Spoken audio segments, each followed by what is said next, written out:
जय संग शक्ति। धीरे धीरे साधक की समस्याएं बड़ी गंभीर होती जा रही हैं। ऐसे विषय की ओर हम बढ़ते जा रहे हैं जो साधारणतया जैसी आज की हमारे चारों तरफ जिस तरह का वातावरण है, जिस प्रकार की हमारी जीवन शैली है, उसमें साधक रूप में जैसा हमको होना चाहिए उतना ये कहना चाहिए परफेक्ट या वैसा उस हिसाब से बनना अभी बहुत मुश्किल होता है। और इसलिए ये जो समस्याएं गंभीरता की ओर बढ़ रही हैं, गहरे उतरने के लिए बढ़ रही हैं, त्यों हमारे समझने में मुश्किल होती जा रही है। अब समझाने वाला भी ऐसा होना चाहिए जो हमको सुंदर ढंग से समझा सके। लेखक के स्वयं के द्वारा अगर ये समझाया जाता, पूज्य तनसिंह जी आज वो हैं और वो हमको समझाते तो हम बहुत भली प्रकार समझ सकते थे।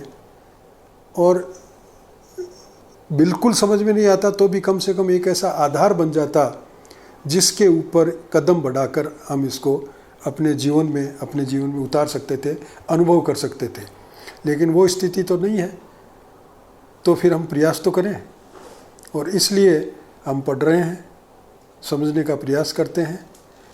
अभी कई बार ऐसा लगता भी है जैसे हम समझ गए हैं, लेकिन समझ नहीं पाते। इसलिए बार बार पढ़ना पड़ेगा, बार बार गहराई से चिंतन करना पड़ेगा।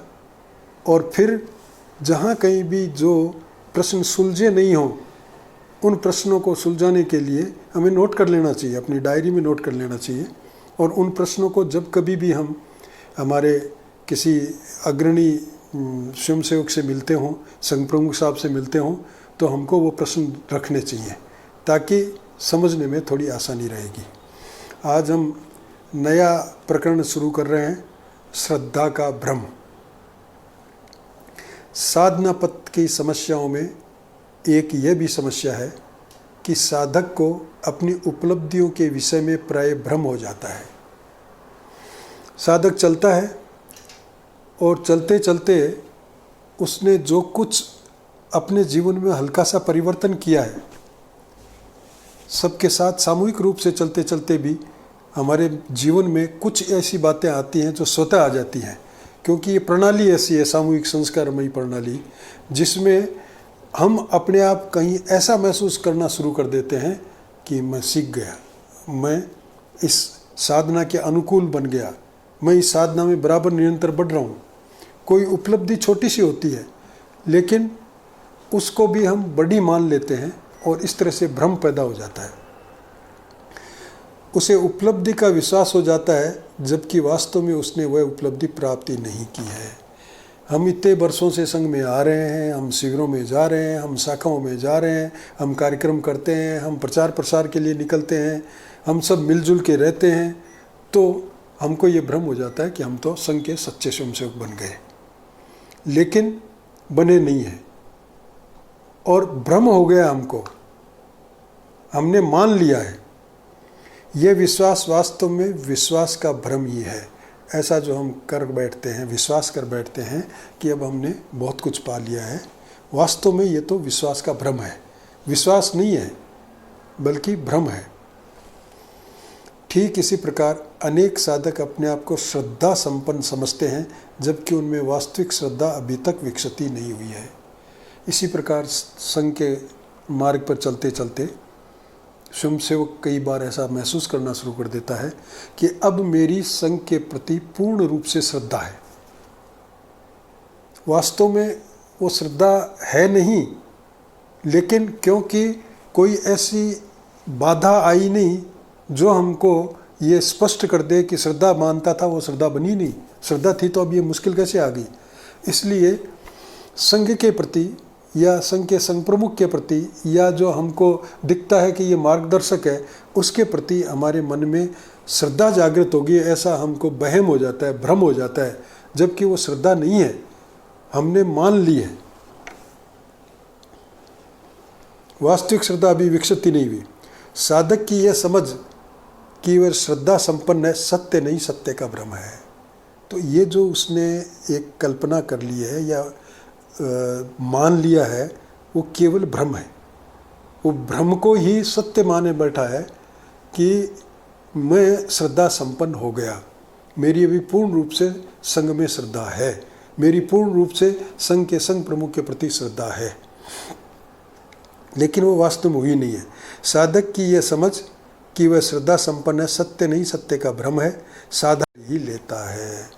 तो हमारा स्वभाव है ये, व्यक्ति का स्वभाव है ये, कि कुछ भी हम करते हैं तो बहुत जल्दी हम ऐसा महसूस करते हैं जैसे हमने ये साधना पार कर ली, हमने ये मंजिल पार कर ली, हम यहाँ तक पहुँच गए, हम आगे बढ़ गए हैं, हम बहुत कुछ आगे बढ़ गए हैं। ऐसा व्यक्ति स्वाभाविक रूप से मानता है। इसीलिए साधक भी साधना मार्ग पे चलते चलते श्रद्धा क्योंकि बहुत आवश्यक है, जिस साधना में लगे हुए हो उस साधना के प्रति श्रद्धा, उस मार्ग के प्रति श्रद्धा, उस उद्देश्य के प्रति श्रद्धा, उस मार्गदर्शक के प्रति श्रद्धा, ये बहुत आवश्यक है। लेकिन वो बनी नहीं उसके पहले ही हमने ये मानना शुरू कर दिया, क्योंकि हम इतने वर्षों से चले आ रहे हैं, कोई बाधा ऐसी आई नहीं जिसने हमको डिगा दिया हो, और कोई छोटी मोटी शारीरिक मानसिक बाधाएं आई है उनको हमने पार कर लिया है, तो हम मानते हैं कि अब श्रद्धा संपन्न हो गए। साधक सदैव अपने जीवन में एक आदर्श का सहारा लेकर चलता है। जो साधना करता है वो एक आदर्श स्थापित करता है कि मुझे ये प्राप्त करना है, या मैं ये काम कर लूँ तो मेरी साधना सही है। ऐसा जो आदर्श स्थापित करके चलता है, तो वह आदर्श प्राय एक कल्पना ही होती है जिसका यथार्थ से जन्म न होकर साधक के किसी स्वप्न से संबंध होता है। वो कल्पना कर ली, आदर्श बना लिया, लेकिन वो यथार्थ नहीं है, यथार्थ से उसका कोई संबंध नहीं है। अर्थात जो मैंने कल्पना की है वो सत्य नहीं है, मेरे जीवन में नहीं उतरा है, लेकिन मैंने मान लिया है कि मेरे जीवन में उतरा है। और वो मैंने कभी सपना लिया था मुझे ऐसा बनना है, उस सपने को मैं आदर्श बनाकर बैठा हूँ कि हाँ मैंने उस सपने को साकार कर लिया है। साधना मार्ग पर बढ़ते हुए कल्पना से ही वह कल्पना को साक्षात्कार कर लेता है, और यह है उसकी भ्रम पर आधारित एक भूल जो निष्कर्ष निकालने की जल्दबाजी का कारण बन जाती है। साधना मार्ग पर बढ़ रहा है, और जो उसने आदर्श स्थापित किया था कल्पना के माध्यम से, उसने कल्पना की थी और कल्पना के माध्यम से आदर्श स्थापित किया था कि मुझे ये प्राप्त करना है। तो वो क्योंकि उसके दिमाग में, उसके मानस में वो कल्पना घूमती है, और अब तक कोई ऐसी परिस्थिति नहीं आई जो कि उसको एकदम हिला दे, डिगा दे, तब तक वो ये समझता है कि ये देखो छोटी मोटी जो भी परिस्थितियाँ आई थी उनको मैंने पार कर लिया, शारीरिक रूप से, मानसिक रूप से अब मेरी कोई समस्या नहीं है, और अब मैं साधना मार्ग पर यहाँ तक पहुँच गया हूँ। ऐसा भ्रम पाल लेता है वो। साधना मार्ग पर बढ़ते हुए कल्पना से ही वह कल्पना को साक्षात्कार कर लेता है। अब साक्षात कर लेता है, मतलब जो आदर्श मैंने माना था, जो मैंने कल्पना की थी मुझे ऐसा बनना है, मान लेता हूँ मैं कि मैं ऐसा बन गया। और यह है उसकी भ्रम पर आधारित एक भूल।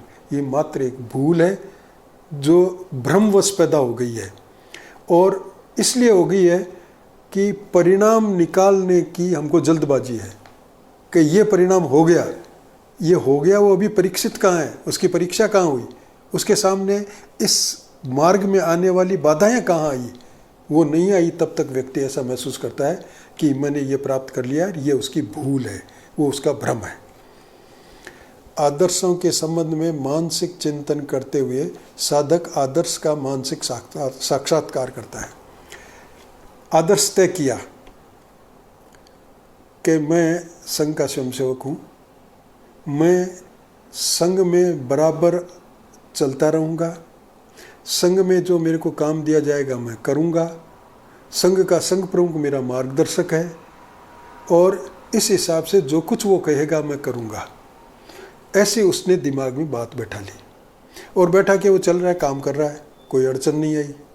और इसलिए मानस स्थिति में, मानसिक चिंतन में उसने जो कल्पना की थी वो मानसिक स्तर पर ही उसको वो देख लेता है, साक्षात्कार कर लेता है कि ये देखो मैं चल रहा हूँ ना, ये देखो संघ के प्रति मेरी श्रद्धा है, मेरी संघ प्रमुख साहब के प्रति श्रद्धा है, संघ प्रमुख साहब के प्रति मेरा कोई किसी प्रकार का कोई संशय नहीं, कोई मेरे प्रश्न पैदा नहीं होता, कोई शंका पैदा नहीं होती। ये कल्पना जो पहले कभी की थी उसने, उस कल्पना को मानसिक रूप से उसने उसका साक्षात्कार कर लिया। इस क्रिया में वह अनायास ही बिना किसी का ध्यान गए ये मान लेता है कि उसने आदर्श को यथार्थ में सिद्ध कर लिया है। तो इस प्रकार उसने स्वयं ही मान लिया, दूसरे ने किसी ने माना हो ऐसा नहीं, उसने स्वयं ही मान लिया कि मैंने जो कल्पना की थी, जो मैंने आदर्श स्थापित किया था, उसको मैंने प्राप्त कर लिया है, यथार्थ में मैंने उसको सिद्ध कर लिया है। मान्यता के बाद उसका सिद्ध वस्तु पर दावा तो होने लगता है, परंतु साथ ही उसे एक नया क्षोभ सताने लगता है कि उसकी मान्यता पर किसी अन्य को क्यों नहीं विश्वास हो रहा है। ये जब उसने मानसिक रूप से मान्यता कर ली, सिद्ध मान लिया, तो उसका खुद का दावा तो बड़ा प्रबल हो गया कि मैंने ये प्राप्त कर लिया।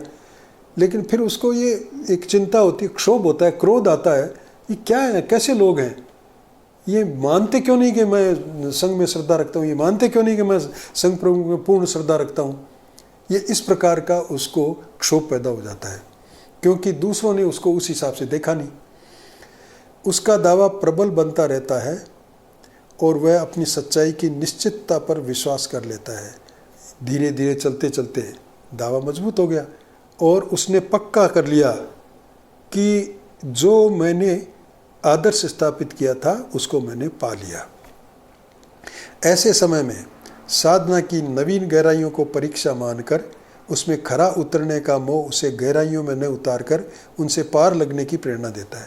तो ऐसी स्थिति आती है तब अब जो साधना में और गहरे बैठकर साधना करनी है, वो प्रयास करने की बजाय ये एक बीच में कठिनाई आ गई, इसको पार करना है, और वो पार करने के उसमें रहता है, यानी उस कठिनाई को मानसिक रूप से कठिनाई न मानकर वो आगे बढ़ने का प्रयास करता रहता है। उस गहराई में नहीं उतरता कि मुझे इस कठिनाइयों को सहन करना चाहिए, उस कठिनाई की गहराई तक जाना चाहिए। ये कठिनाई क्यों पैदा हुई और पैदा हुई उसका कारण क्या है, उस कारण को मैं कैसे दूर कर सकता हूँ। ऐसे गहराई में गए बिना उसको जो कुछ वास्तव में कुछ प्राप्त होना चाहिए वो नहीं हो पाता। वास्तव में वे गहराइयाँ पार निकलने की नहीं होती, अपितु इसलिए होती हैं कि साधक उनकी तह तक पहुंचकर उस गहराई के मोती को प्राप्त करे। गहराई आई साधना की, साधना में कहा गया कि अब तुमको ऐसा करना है, तो एक भौतिक रूप से उस क्रिया को संपन्न करना ये पर्याप्त नहीं है। भौतिक रूप से ये करके लोगों के सामने बताना, ये देखो मेरे को कहा गया और मैंने ये कर लिया, ये पर्याप्त नहीं है। उस करने के पीछे कारण क्या है, उस कारण की गहराई में जाना। जैसे समुद्र में जो गहरे बैठते हैं उनको मोती मिलता है, उसी प्रकार जो कठिनाई आई है, जो दुविधा आई है, जो साधना की गहराई आई है, मतलब साधना में और गहरे उतरना है, उसकी गहराई में जाने के बजाय बचता है तो वो मोती नहीं पा सकता।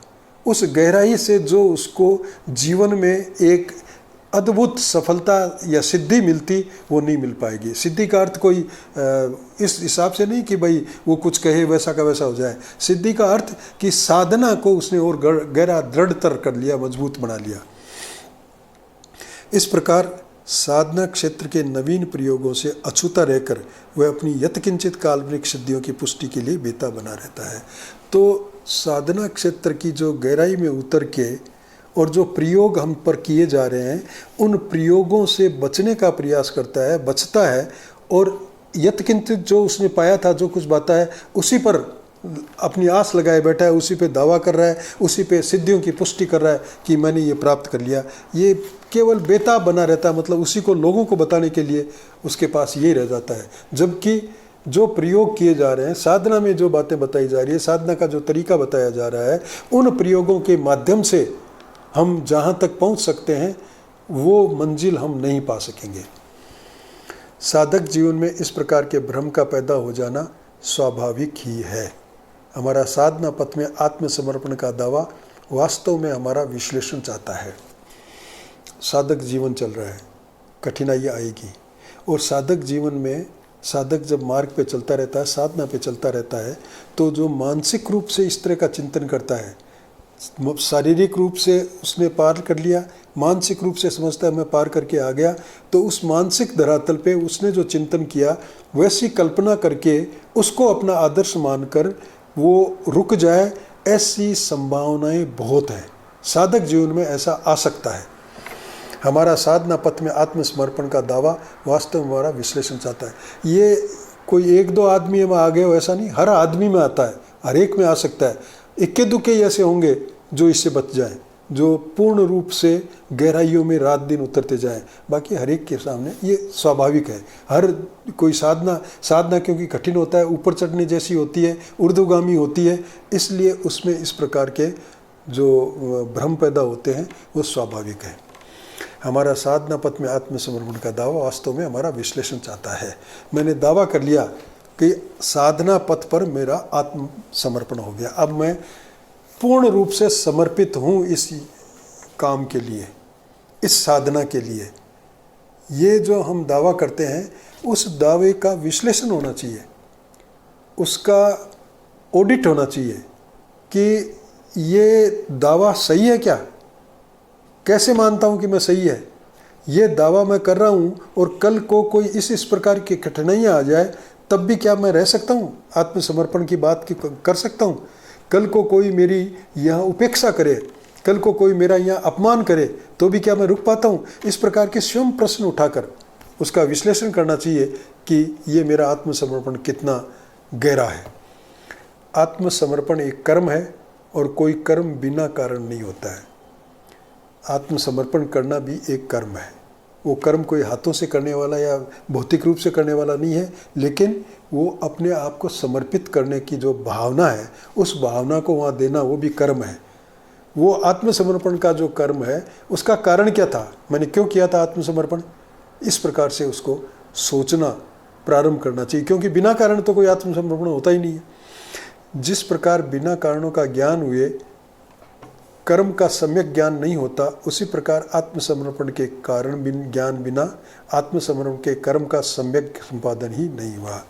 अब कोई भी कारण, कोई भी ज्ञान जो है वो कारणों का ज्ञान, भाई कोई कर्म किया मैंने, वो क्यों किया, उन कारणों का ज्ञान नहीं हो तब तक वो जो हमारा कर्म है उसके बारे में सम्यक ज्ञान प्राप्त नहीं हो सकता। ये किस लिए किया है मैंने, क्या काम है, ये कर्म करने के पीछे मेरा क्या उद्देश्य था। आत्मसमर्पण की बात लें तो आत्मसमर्पण करने के पीछे मेरा उद्देश्य क्या था, ये अगर कारण का पता नहीं है तो फिर वो सम्यक रूप से आत्मसमर्पण नहीं है। उसका सम्यक ज्ञान होना जरूरी है कि आत्मसमर्पण के कारण क्या था। उसके बिना आत्मसमर्पण के कर्म का सम्यक संपादन ही नहीं हुआ। मतलब ये कारण का पता नहीं चला तो आत्मसमर्पण सही रूप से संपादित हो गया या मैं आत्मसमर्पण कर चुका, ये भी कोई कह नहीं सकता, हो नहीं सकता। ये इस विश्लेषण को साधक के सिवाय और कोई व्यक्ति कर ही नहीं सकता, क्योंकि दृष्टा तो साधक के कर्म के स्थूल स्वरूप और व्यवहार को देखकर निर्णय पर पहुंचता है, जबकि यथार्थ रूप में यह तरीका है भी नहीं। अब इसका विश्लेषण करे कौन, दूसरा कैसे विश्लेषण करे। दूसरा तो मैं जो कुछ बाहर दिखता हूँ उसको देखेगा, मैं जो बाहर बोलता हूँ, मैं जो बाहर दिखाता हूँ लोगों को वो देखेगा। और विश्लेषण करने वाला तो स्वयं है, वो जानता है कि मैं दिखाता तो गलत हूँ, दिखावा तो मेरा केवल दिखावा ही है, मैं जो बाहर प्रकट हो रहा हूँ वो तो मेरे व्यवहार का दिखावा है, मन में वैसी बात नहीं है। ऐसी बात अगर ऐसा फर्क हो तो ये तो जो करने वाला है वो ही बता सकता है। तो विश्लेषण कोई दूसरा नहीं कर सकता, जो दूसरे करते हैं वो तो बाहर ही दिखावा है, इसलिए वो सही नहीं है, बल्कि वो खुद विश्लेषण करे। विश्लेषण करने का जो पात्र है वो खुद ही है। यथार्थ रूप में यह तरीका भी है भी नहीं है। दूसरों का जो दूसरे जो देख के जो बाहर से देखते हैं वो सही तरीका नहीं है। केवल साधकीयपना यथार्थ मूल्यांकन कर सकता है और उसे इस मूल्यांकन का उपयुक्त अवसर भी लेना चाहिए। तो साधक स्वयं ही जिम्मेवार है, वो उसी को विश्लेषण करना चाहिए। और विश्लेषण अगर नहीं करता है तो तब तक उसको मान के चलना चाहिए कि मेरे आत्मसमर्पण का दावा झूठा है या श्रद्धा का दावा झूठा है या और कोई मैं बात जो करता हूँ उसका दावा झूठा है। जैसे पहले एक दिन ये उदाहरण आया भी था कि कोई स्वयंसेवक जो ये दावा कर रहा था कि अब मेरे को संघ से कोई अलग नहीं कर सकता या मैं संघ से अलग नहीं हो सकता, उनको एक छोटी सी बात, परीक्षा नहीं हुआ आज तक, ठीक है, वो चल रहे थे, काम कर रहे थे, मेहनत कर रहे थे, लोग मान रहे थे कि देखो कितना अच्छा स्वयंसेवक है, कितनी मेहनत करता है, लेकिन कभी विश्लेषण नहीं हुआ कि कैसी कैसी परिस्थिति आ जाए तो मेरी क्या स्थिति होगी। और वो एक छोटी सी बात हुई कि एक स्वयंसेवक जाके उनको घट की तरफ जाए और जब उसकी नज़र पड़े तो तुरंत मुड़ के वापस आ जाए, और एक ही दिन में 2-3 बार वो ऐसे किया और एक ही दिन में वो दावा सब झूठा हो गया और बैग लेके रवाना होने को तैयार हो गए। तो खुद विश्लेषण करे, दूसरा जो देखता है, हम जो देख रहे थे हम तो उनको आदर्श स्वयंसेवक मानते थे, हमारा जो देखने का तरीका था वो सही नहीं था, वो व्यवहारिक नहीं है। व्यवहारिक रूप से मनुष्य को खुद को, साधक को खुद को ऐसे अवसर जुटाने चाहिए जिससे कि वो अपना विश्लेषण कर सके, अपना मूल्यांकन कर सके। हर साधक को अपने दावे का मूल्यांकन करने के लिए अपना ही आत्मचिंतन करना चाहिए, और तरीका आत्मचिंतन है। जैसे पहले भी कई बार बताया गया है कि मैं जो कर रहा हूँ, मैं जो मान रहा हूँ, मैं जो सोच रहा हूँ वो सही है क्या, मैं जो दावा कर रहा हूँ उस दावे के पीछे कोई आधार है क्या, उस दावे में कोई सत्यता है क्या। ये आत्मचिंतन करके, अपने आप में देख करके कि मैं दावा तो ये करता हूँ और कर्म करने का मेरे को ऐसा अवसर आया और मैंने ये नहीं किया, मेरे सामने एक ऐसा प्रयोग आया और मैं उससे बच गया। तो खुद अगर आत्मचिंतन करता रहता है तो वो खुद अपना मूल्यांकन कर सकता है और उस मूल्यांकन के अनुसार अपने में जो परिवर्तन की आवश्यकता हो वो कर सकता है। उसका प्रश्न होगा, क्या मैंने अपने मनोजगत को आत्म जगत के सामने पराजित ही नहीं, उसे दास बनाया है अथवा नहीं। अब कैसे करें, ये तरीका बताया, ये स्टैंडर्ड बताया, मापदंड बताया है कि मैंने अपने मनोजगत को, जो पीछे अपन पढ़ चुके हैं, मनोजगत और आत्मजगत, मनोजगत को जो मेरी मानसिक जो धरातल है, उस मानसिक धरातल की सारी समस्याओं को हल करके मैंने उससे संग में कदम आगे बढ़ाए और अब आत्म जगत के क्षेत्र में प्रवेश किया या नहीं किया, उसको मैंने उसका दास बनाया कि नहीं बनाया। क्योंकि आगे की जो यात्रा है उसमें आत्म जगत की आवश्यकता अधिक है, इसलिए उसको जो मनोजगत में पाया है उस उपलब्धि को मुझे आत्म जगत का दास बनाना पड़ेगा, उसके साथ चलना पड़ेगा। आत्म जगत भी उसको नेग्लेक्ट नहीं कर रहा है, उसकी उपेक्षा नहीं कर रहा है, बल्कि दोनों साथ चले। मनोजगत को आत्म जगत के सामने पराजित ही नहीं, उसे दास बनाया है अथवा नहीं। अब यहाँ आके मनोजगत पराजित हो गया और उसका आत्म जगत का दास बन गया, ऐसा मुझे अपने आप में तोलना चाहिए। हमें यह अच्छी तरह ज्ञात होगा कि बलिदान की परंपरा जो हमने साधक की साधना के प्रारंभ में कायम की थी, वह एक क्षणिक उपाय नहीं था, बल्कि साधक की अंत तक चलने वाली एक सचेतन और चिरंतन चेष्टा है। हम जब क्षत्रिय संघ में आए और हमने क्षत्रिय संघ में ये तय किया कि अब मैं क्षत्रिय संघ के लिए ही जीऊँगा, मैं क्षत्रिय संघ के लिए ही मेरे सारे काम होंगे, मेरा जीवन और जीवन की सब जितनी भी गतिविधियां हैं वो सब क्षत्रिय संघ के हित में ही होगी और उसी के लिए मैं करूँगा। ये जो हमने एक अपने सारी चीज़ों का बलिदान संघ के लिए किया, वो बलिदान वहीं ख़त्म नहीं हो गया। आने वाली हर यात्रा, पूरी यात्रा में, साधना की पूरी यात्रा में वो बलिदान हमेशा मौजूद रहेगा। जहाँ कहीं भी जिस किसी भी चीज़ की बलिदान की आवश्यकता होगी, हमें उसी प्रकार बलिदान करते हुए आगे बढ़ना पड़ेगा। चिरंतन यात्रा है। साधक की साधना के प्रारंभ में कायम की थी, वह एक क्षणिक उपाय नहीं था, बल्कि साधक की अंत तक चलने वाली एक सचेतन और निरंतर चेष्टा है। अंत तक निरंतर और सचेतन चेष्टा कि जागृत रहकर मैं जहाँ कहीं भी जैसा बलिदान करने की आवश्यकता हो, बलिदान करने को तत्पर रहूँ। बलिदान के बिना प्राप्ति का स्वप्न आकाश कुसुम है, बिना बलिदान के प्राप्ति नहीं हो सकती। भगवान सिंह साहब ने एक दिन नारायण सिंह जी से पूछा कि ऐसी जैसी परिस्थिति है आज की और जैसा हमारा समाज है, जैसे हमारे समाज की स्थिति है, कहाँ किस स्तर पर हम खड़े हैं, जो संघ चाहता है वो क्या ऐसा संघ चल सकेगा? कब तक चलेगा ये संघ? क्योंकि हम साधारणतः ये सोचते हैं कि हम लोग आ रहे हैं, अभी और कोई नए आए नहीं, नए आए वो पता नहीं इस तरह से काम संभाल पाएंगे नहीं संभाल पाएंगे। तो एक छोटा सा उत्तर था नारायण सिंह साहब का, जब तक लोग त्याग करने वाले मौजूद रहेंगे तब तक संघ चलेगा। वो त्याग क्या है? वो त्याग कोई पैसे का नहीं है, कोई किसी को दान नहीं देना है, बल्कि जब तक समाज हित में मुझे जिस मार्ग पर बढ़ना चाहिए उसके लिए मेरे को अपने व्यक्तिगत रूप से जिन जिन बातों का भी त्याग करना पड़ेगा, अपनी भावनाओं का, अपनी इच्छाओं का, अपनी कामनाओं का, अपने स्वभाव का, जहाँ कहीं भी परिवर्तन करना पड़ेगा, वो जो कुछ करना पड़ेगा उसके लिए जो त्याग करने को तत्पर रहेंगे तब तक संघ चलेगा। अर्थात मूल धुरी है। संघ का स्वयंसेवक मैं तभी हूँ जबकि मैं कदम कदम पर त्याग करने को तैयार रहूँ। त्याग का अर्थ केवल पैसे से नहीं है, पैसे की आवश्यकता भी नहीं है, भगवान पूरी करता है अपने को। अपन किंचित मात्र भी जो देते हैं उससे भी भगवान हमारा काम चलाता है।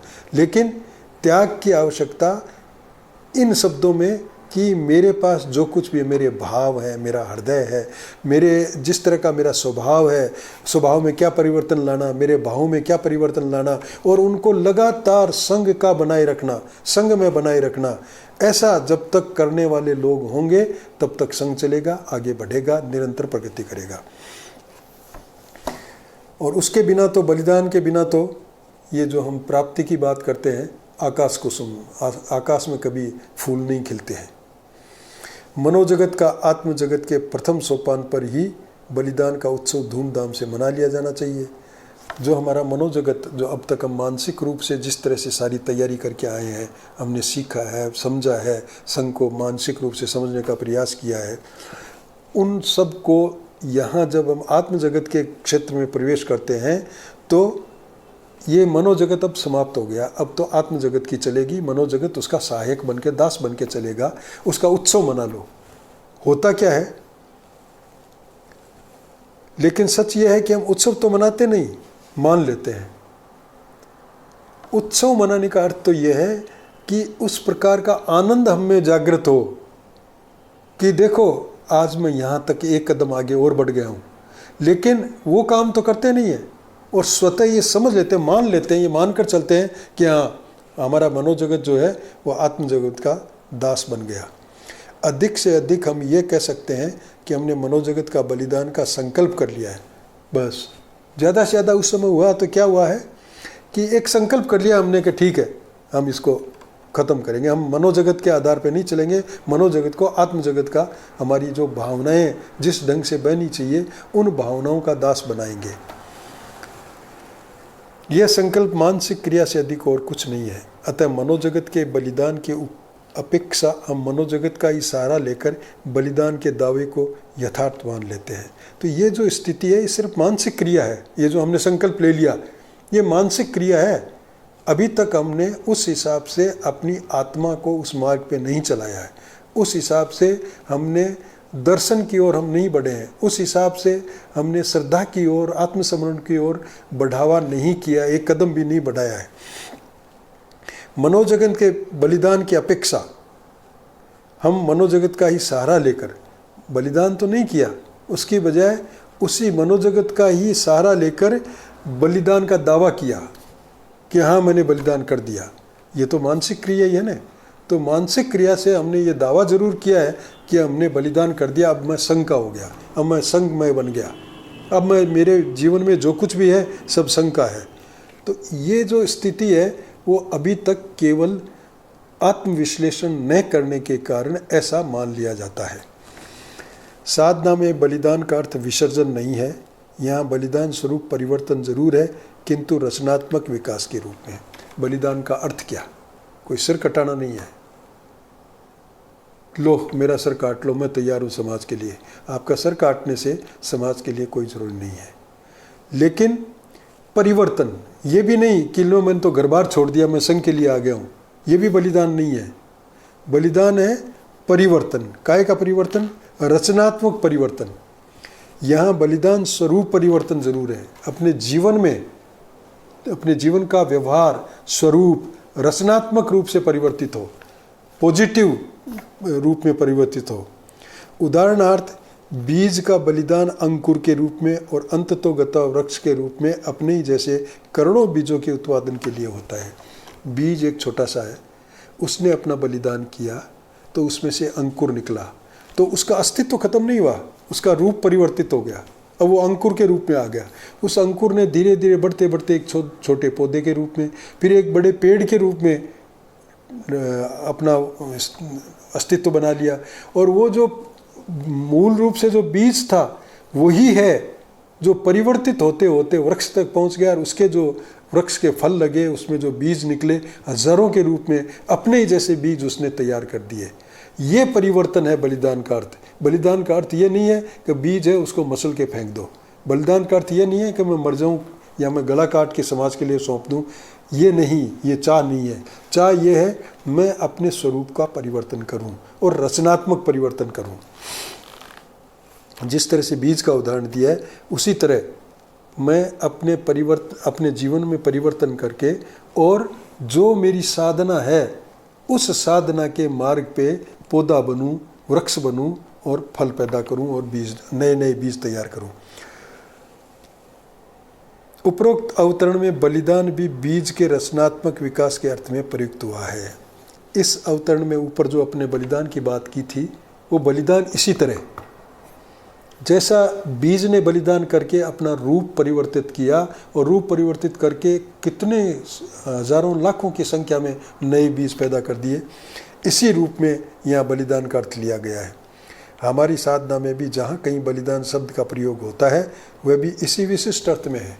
हम साधना में जहाँ बलिदान की बात करते हैं वो यही अर्थ है कि अब मैं मेरे जीवन में परिवर्तन लाया हूँ, परिवर्तन लाते जा रहा हूँ, बराबर लाते जा रहा हूँ। क्योंकि बलिदान एक बार हमने ये तय किया, मानसिक रूप से तय किया, वहीं बलिदान नहीं हो गया। आगे बढ़ेंगे तो और अलग अलग जैसी कठिनाइयाँ आएंगी, दुविधा आएंगी, मार्ग में बाधा आएंगी, उन बाधाओं में भी मुझे जो कुछ रचनात्मक दृष्टिकोण से मेरे को छोड़ना पड़ेगा मैं छोड़ता जाऊँगा, जो परिवर्तन करना पड़ेगा परिवर्तन करता जाऊँगा। बीज अगर ये तय कर ले कि मुझे तो जैसा रूप है उसी में रहना है, अब बोलो क्या करना है, तो कुछ नहीं कर सकता। उसको अपना रूप परिवर्तित करना पड़ेगा, उसको वो जो अपना सख्त पोर्शन है उसको तोड़ना पड़ेगा और उसमें से अंकुर को निकालना पड़ेगा।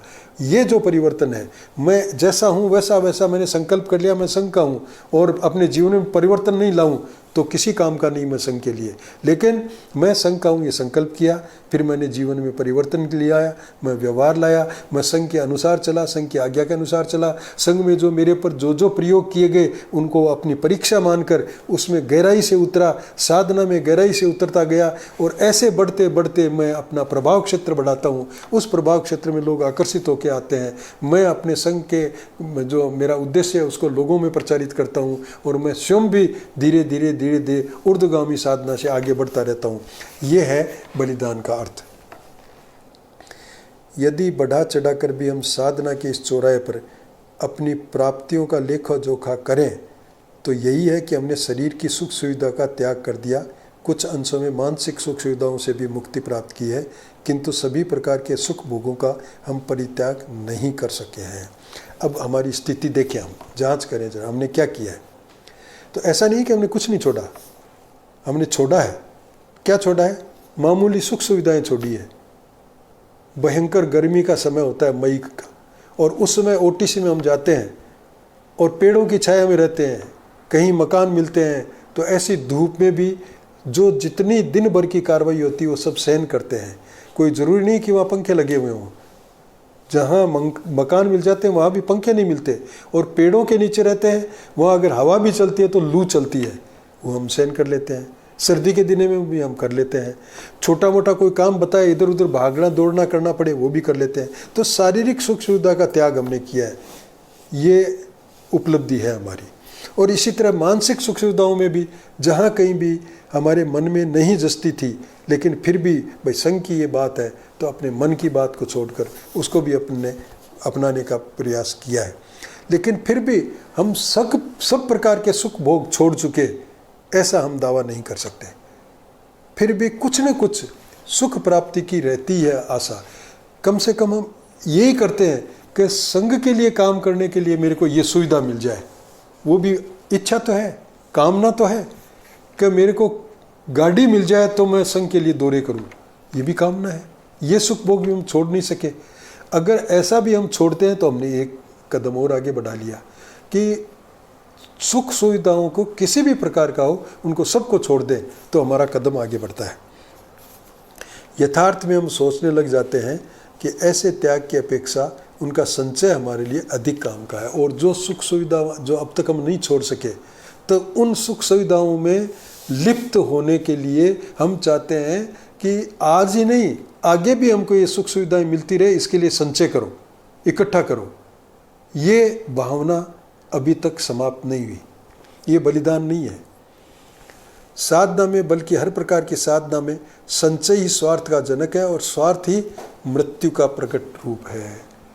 संचय करने की बात पैदा हुई और स्वार्थ आ गया, यानी स्वार्थ को जन्म देने वाला कौन है? संचय। और जहाँ स्वार्थ आ गया वहाँ समझो साधना की मृत्यु हो गई। भौतिक रूप से हम मरे नहीं है, जिंदा है, लेकिन जो साधना करके हम आगे बढ़ना चाहते थे उस साधना का ब्रेक लग गया, वो खत्म हो गई, वो साधना अब नहीं चलेगी। मृत्यु रूप में हम चाहे शारीरिक रूप से जिंदा रहें, लेकिन हम जिस साधना में लगे हुए थे वो साधना खत्म हो गई। हमने चकाचौंध को देखकर तन की शक्तियों को विसर्जित कर दिया है ताकि उनके कर्म फल का मंचा स्वरूप निखर सके। चकाचौंध को देखकर तन की शक्तियों को विसर्जित किया हमने। क्या? हमारी शारीरिक जो शक्तियाँ हैं उसको, और कर्म फल का मंचा स्वरूप निकल सके, ये इच्छा हो गई हमारी कि जैसा हम चाहते हैं अगर हम मेहनत करेंगे तो वैसा फल निकल आएगा। इसलिए उसके लिए हम शारीरिक रूप से जुट जाते हैं। कर्म फल का आकर्षण नहीं होता तो प्रारंभिक अवस्थाओं में यह बलिदान भी असंभव था।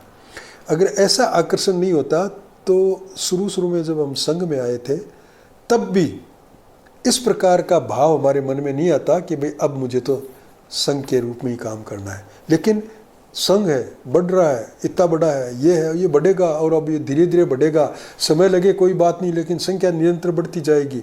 ये जो भाव है, इस भाव से हमने प्रारंभिक रूप में अपनी शक्तियों को, हमारी शारीरिक शक्तियों को लगा दिया संघ के लिए, क्योंकि कर्म फल का आकर्षण था कि इससे कुछ मिलेगा। उस अवस्था में निस्वार्थी होना तो कोई अर्थ ही नहीं रखता, लेकिन साधक आध्यात्मिक साधना की कर्म भूमि में इन सभी ऊहापोहों को जब तक नहीं छोड़ता तब तक उसको प्रवेश पाना ही असंभव दिखाई देगा। वो प्रारंभिक स्तर जो था, वो जो हमारी स्थिति थी, उसमें अगर इस तरह की इच्छा जागृत नहीं हो तो आता नहीं आदमी। इसलिए उस समय कोई इसकी इतनी खास बात नहीं थी। और उन परिस्थितियों को हमने धीरे धीरे, पीछे जो समस्याएं आई उन समस्याओं के माध्यम से देखा है कि उसको धीरे धीरे हमने नियंत्रित किया है। लेकिन प्रारंभ में तो रहता है कि मैं इनके साथ जाऊंगा तो मेरा भी वहाँ कुछ मान सम्मान होगा, या मैं भी कुछ इतने लोगों के बीच में उठने बैठने जैसा हो जाऊंगा, या मैं भी कुछ ऐसा सीखूंगा जिससे मैं भी लोगों के सामने संघ का प्रचार करने जाऊंगा। इस तरह के भाव प्रारंभ में रहते हैं, कर्म फल का आकर्षण रहता है। लेकिन अगर अब जब हम धीरे धीरे बढ़ते आध्यात्मिक क्षेत्र में प्रवेश कर रहे हैं, जब हम उस स्थिति पे आ गए कि अब अगर इसी तरह का आकर्षण, यानी कर्म फल का आकर्षण, इसका नतीजा ऐसा मिलना चाहिए या ऐसा करूँगा तो मेरे को बदले में ये मिलेगा, इस प्रकार के भाव रखकर अगर हम आगे बढ़ते हैं तो फिर साधना का अर्थ समाप्त हो जाता है। फिर हम निस्वार्थी नहीं रहे। अब हम मांग रहे हैं कुछ कि हम ये काम कर रहे हैं, हम आगे बढ़ेंगे, लेकिन बदले में हमको ये मिलना है। हम चाहे मांग किसी के सामने पेश नहीं कर रहे हों, लेकिन मानसिक धरातल पर हम उस कर्म फल की चाहना रखते हैं, उसको हम हमें ये प्राप्त करना है, ऐसा हम मानते हैं।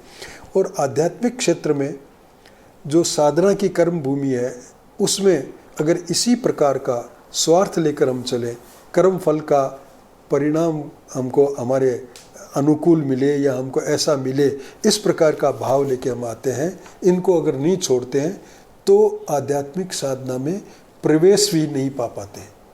आध्यात्मिक साधना में तो प्रवेश ही हम तब पा सकेंगे जबकि सब इस प्रकार की जो बदले में कुछ लेने की बात है कि मैं साधना कर रहा हूँ, बराबर बढ़ रहा हूँ, आत्मसमर्पण कर रहा हूँ, मैंने संघ को समर्पित कर दिया, सब कुछ ये मैं कर रहा हूँ, इसके बदले में मुझे ये मिलेगा, ऐसा जब तक भाव रहता है या ऐसा कर्म फल कि ऐसा मैं करूँगा तो मेरी ये स्थिति बन जाएगी, ऐसा जो व्यक्ति लेके चलता है वास्तव में उसने अभी तक आध्यात्मिक साधना में प्रवेश ही नहीं किया। जय शिव शक्ति।